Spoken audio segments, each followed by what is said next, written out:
Gen Z slang လား Gen Z slang တွေကအများကြီးရှိပါတယ်အသုံးများတာလေးတွေပြောပြသွားပါမယ် cap ဆိုတာလိန်တာကိုပြောတာ no cap ဆိုရင်မလိန်ဘူးလို့ပြောတာ I love you no cap ငါမင်းကိုချစ်တယ်မလိန်ဘူး sus ဒါဆိုတော့ suspicious ကိုယူထားတာတန်တရားဖြစ်စရာကြီးမယုံချင်စရာကြီးလို့ပြောတာ that guy is so sus I don't like your girl she is so sus stand ဆိုတာအရန်ဟိုပါပေါ့စိတ်တက်ပြင်းထန်တဲ့ fan ကိုပြောတာပေါ့နော်ဆယ်လီတယောက်ကိုသဘောကျတယ်ဒီဆယ်လီတယောက်လာတယ်သူနဲ့ဓာတ်ပုံရိုက်ခွင့်ရဖို့2နာရီလောက်ထိုင်ဆောင်ပြီးတော့စိတ်မရှိပဲပြန်သွားတဲ့လူတွေကတော့ဒါ stand မဟုတ်ဘူးပေါ့တနေ့ကိုရေဘူးတလုံးနဲ့ဇွဲကြီးကြီးနဲ့စောင့်အဲ့ဒီဆယ်လီနဲ့ဓာတ်ပုံတွေရအောင်ရိုက်စကားတွေပြောခဲ့တဲ့လူကမှ stand ပေါ့ I'm your fan မို့တော့ I'm your stand ပြောမဲ့ခေတ်ရောက်သွားပြီ drip အရန်မိုက်တယ်လို့ပြောတာကွာ drip wow it's dripping that means အရန်မိုက်တယ် dripping slay ဆိုတာအရန်ကိုကောင်းမွန်စွာလုပ်နိုင်တာကိုပြောတာတချင်းဆိုပြရမှာလား I can slay it that means ကောင်းကောင်းဆိုပြတတ်တယ်လို့ပြောတာ vibe ကိုရောက်နေတဲ့နေရာတစ်ခုပတ်ဝန်းကျင်တစ်ခုကနေကိုယ့်ကိုပြန်ပြီးတော့ပေးတဲ့ခံစားချက်မျိုးပေါ့နော် feeling လေးတွေကိုခေါ်တယ်အဲ့တော့နေရာတစ်ခုရောက်သွားပြီးတာယာလိုက်တာအေးချမ်းနေတာပဲကွာသဘောကျလိုက်တာဆိုရင် this place is giving you good vibes နေရာတစ်နေရာရောက်သွားပြီးစိတ်ရှုပ်လိုက်တာဘာလို့မှလည်းမသိဘူးဆိုရင် this place is giving you bad vibes နောက်တချို့လူတွေစီကနေ good vibe အမြဲရတယ်ဆိုတော့သူတို့ကအမြဲကြည်လင်လန်းဆန်းတက်ကြွနေတော့သူတို့ကိုတွေးလိုက်ရတဲ့ကိုလည်း good vibes တွေရတာပေါ့နောက်ပြီးတော့ vibe ကို verb ပဲသုံးနေတယ် vibing that means နေရာတနေရာရဲ့အလားအပါတွေကိုခံစားနေရလို့ပြောတာ vibing အဲ့တော့ရှိုးကင်းပုံလှလှလေးတွေနဲ့ဓာတ်ပုံတွဲရိုက်ပြင်အောက်ကနေ vibing ဆိုပြီးတော့သုံးလို့ရပါတယ်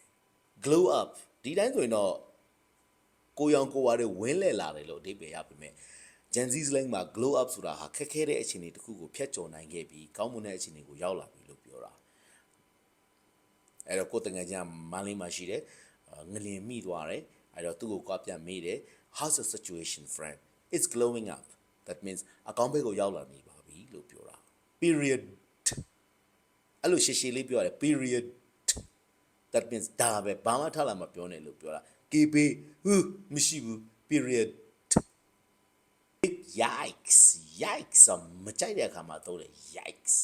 big yikes ဒါဆိုရင်မကြိုက်တာအကြီးကြီးပေးလိုက်တယ်ဆိုလိုချင်တာတော့လုံးဝသဘောမကျဘူးလို့ပြောတာ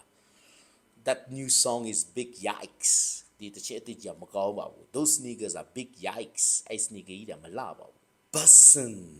ရမ်းမိုက်တယ်လို့ပြောတာအစားအသောက်တွေကိုသုံးတယ်တချင်းတွေကိုသုံးတယ်လူတွေကိုသုံးတယ်နေရာထဲမှာသုံးလို့ရပါတယ် bussin နှစ်ခါပြောင်းပို့ကောင်းတယ် bussin အဲ့တော့လာလေးပြင်းပြထွက်လာတဲ့ကိုယ်ကောင်မလေးကိုကြည့်ပြီးတော့ပြောလို့ရတယ် bussin chuggy ဆိုတာခက်အောက်သွားပြီး date အောက်သွားပြီလို့ပြောတာ that hoodie is chuggy don't wear it အဲ့ hoodie ကအောက်နေပြီမဝတ်နဲ့တော့ဒီလိုပြောတယ် chuggy bet သဘောတူတယ်လို့ပြောတာ okay လို့ပြောတာမနေ့ပြန်သွားကြမလားပါ bet you ထည့်ပြီးပြောလိုက်ရတယ် you bet okay လို့ပြောတာ simp ကိုနဲ့ပေါင်းခြင်းလို့ကိုနဲ့ခင်ခြင်းလို့ကိုအတင်းကာရောလိုက်လျောနေတဲ့လူတွေကိုခေါ်တယ် simp များသောအားဖြင့် negative မှာသုံးတယ် don't be such a simp your boyfriend is a simp ကောင်းလေးတွေရှိတယ်ကောင်းမလေးကိုရလဲရပြီးပြီကွာချစ်သူလည်းဖြစ်ပြီးပြီဟောမိုးလင်းလဲတွားတွေ့နင်းလဲစားလဲတွားတွေ့ညလဲတွားတွေ့တညလုံးလဲ text message ပို့လုပ်နေတာအဲ့ဒါပြက်မှာနော်ဘာကြောင့်လဲဆို main လေးတွေရဲ့တဘာဝဟာသူတို့ကိုအဲ့လို simping လိုက်လုံးလွန်းနေရင်အထင်မကြီးတော့တဲ့တဘာဝရှိတယ် main လေးတွေကသူတို့ handle မလုပ်နိုင်တော့ဘူးလားသူတို့မကင်တွယ်နိုင်တော့ဘူးလားသူတို့လက်လွတ်ရတော့မလားဆိုတော့ယောက်ျားလေးမျိုးမှပို့ပြီးချစ်တာနော်အဲ့တော့ simping လိုက်လို့နေအဲ့ကောင်မလေးနဲ့ပြက်မှာပဲနော်တော့ကိုအထင်မကြီးတော့ဘူးလေမိုးလေးလဲလာပြန်နေ့လဲလာညလဲလာပြန်တညလုံးလဲပချီလုံနေပဲအဲ့လိုလုံးကြတဲ့ကောင်လေးတွေတွေ့ရတယ်နော် oh stop simping man T ဆိုတာကတော့ဒါ gossip ပေါ့အတင်းပြောစကားလို့ခေါ်တယ် what's the tea that means ဘာအတင်းတုံနေကြတာတော့